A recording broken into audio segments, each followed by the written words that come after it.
ስሜ ዘውዲቱ ታደሰ ይባላል። እድሜ 33 ዓመት ነኝ። የአራት እናት ልጆች። እዚህ ከመጣሁ 2 ሳምንት። ብዙውን ጊዜ መሄድ አልችልም። ድንገት ለሊት ከመጣብኝ እዛ መኪና የለም፣ ባጃጅ የለም። ባሌም ብዙውን ጊዜ ወርቅ ቦታ ስለሚሄድ ለሊት ተነስቼ ጎረቤት መጥራት ስለማልችል ድንገት ለዛ ብዬ መጣሁት። ከዚህ በፊት ትንሽ እጢ ያለች ተብዬ ነበርኩ፣ አሶሳ ነበርኩ። ለዛ እየተከታተልኩ እጢ እየቀነሰ ከዚህ በታች ደግሞ መንቀሳቀስ ብዙውን ጊዜ አልችልም። ጤና ኤክስቴንሽኖች ቤት ለቤት ሲሄዱ ያስተምሩናል። እዚህ መታችሁ እንድትወልዱ ጊዜያችሁ ከደረሰ አምቡላንስ እጥረት ስላለ እዚህ ተቀምጣችሁ እንድትወልዱ ስለሚሉ ዙሮ ማቆያው እናት እርግዝና ከጀመራት ጊዜ ጀምሮ ከ3 ወር በፊት እኛ ካመጣም ክትትል አርጋ ጊዜያቸው 9 ወር ከተረሱ በኋላ ወደ ማቆያ ይገባሉ።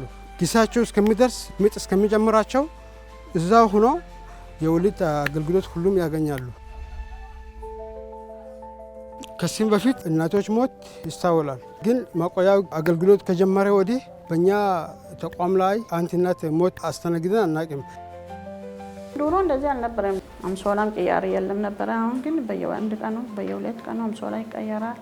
አሪፍ ነው። ምግብም አለ፣ የተቀያየረ ነው ምግቡ። እንጀራ ከፈለኩ ሞቅ፣ ከፈለኩ ጎንፎ፣ ከፈለኩ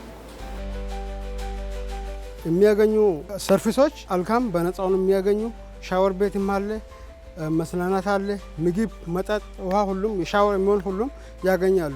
የተለያየ ደግሞ ባላቸው በሽታ መድኃኒቶች የሚያገኛሉ። ከአልትራሳውንድ ምርመራ በአቅራቢያ ያገኛሉ። ልጅ ደግሞ እግዚአብሔር የሰጠኝ ነው። በሰላም መገላገል ጤነኛ ልጅ፣ እኔም ጤነኛ መሆን ፈልጋለሁ።